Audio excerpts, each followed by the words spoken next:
బ్రెజిల్లో నిర్వాహకుల ఘోర తప్పిదం వల్ల బంగీ జంప్ చేస్తూ 21 ఏళ్ల యువతి అక్కడికక్కడే మృతి చెందింది. ఈ విషాదకర ఘటన బ్రెజిల్లోని సవో పాలో రాష్ట్రం లైమీరియా నగరంలో ఉన్న పోంటే డో ఎస్కెలేటో దగ్గర జరిగింది. మరణించిన యువతిని గ్రేటర్ సావో పౌలోకి చెందిన మరియా రోడ్రిగ్స్ గా గుర్తించారు. ఆమె ఒక ఫిజికల్ ఎడ్యుకేషన్ గ్రాడ్యుయేట్.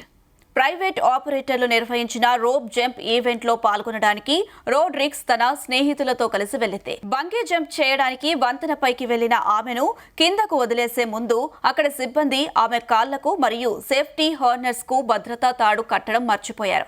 తాడు కట్టకుండానే నిర్వాహకులు ఆమెను దాదాపు 130 అడుగుల ఎత్తు నుంచి కిందకు తోసేశారు.